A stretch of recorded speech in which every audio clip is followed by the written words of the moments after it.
Hola, cordial saludo. En el siguiente video hablaremos acerca del señor Sigmund Freud, un hombre muy importante para la historia de la psicología en el mundo actual.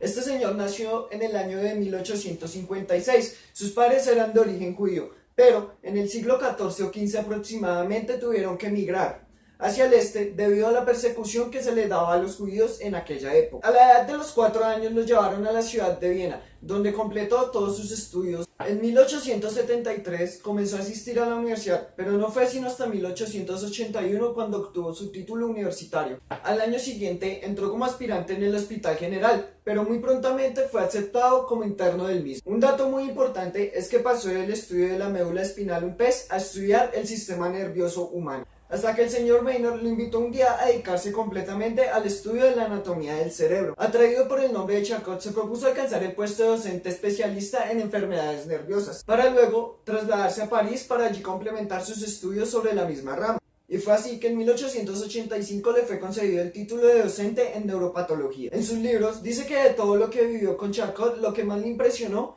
fueron sus estudios sobre la histeria, o sea, la demostración y autenticidad y normalidad de los fenómenos histéricos, la creación de parálisis y contracturas histéricas por medio de la sugestión hipnótica. Antes de abandonar París, el Dr. Freud con el Dr. Charcot propusieron un plan de estudio para comparar las parálisis histéricas y las orgánicas. En 1886 se estableció en Viena y contrajo matrimonio con su prometida de aquella época. Además, se dice que Sigmund Freud era un hombre muy tímido en su infancia. Al llegar a Viena tenía como objetivo contar todo lo aprendido con Charcot a la sociedad de médicos, pero esto no fue muy bien acogido, hasta que encontró un caso de histeria que pudo presentar y demostrar ante la sociedad de médicos. A todo esto se sumaba que los profesores de psiquiatría de la época no creían mucho en la hipnosis. Con el plan de mejorar su técnica hipnótica, viajó en 1889 a Nantes. Además, cabe resaltar que de 1886 a 1891 abandonó por completo sus investigaciones científicas y en 1881 realizó su primer trabajo relacionado con la parálisis cerebral.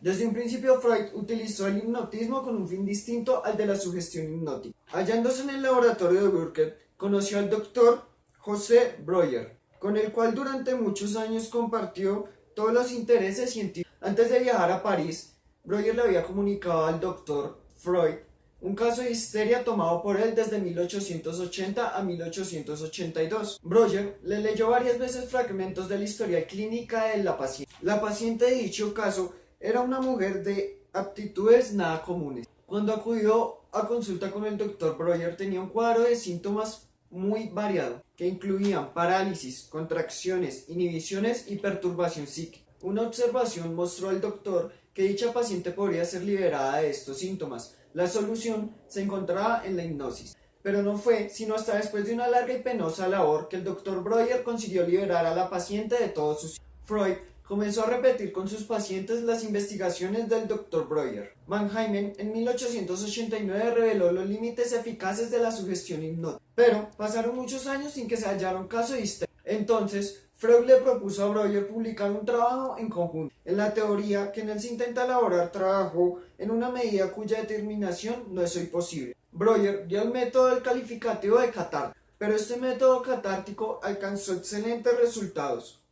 Todavía actualmente hay psicoterapeutas que lo usan de modo original como Breuer lo propuso. Se dice además que la sexualidad no desempeñaba ningún papel importante dentro de la catarsis. De su primera paciente, Breuer cuenta que lo sexual se hallaba poco desarrollado. Breuer opinaba que los procesos que escapaban a su destino normal eran aquellos que nacían en estados anímicos extraordinarios, esto es, del efecto de tensiones y tendencias análogas a las observables en la vida anormal, oponiendo así a la histeria hipnótica de Breuer la neurosis de defensa.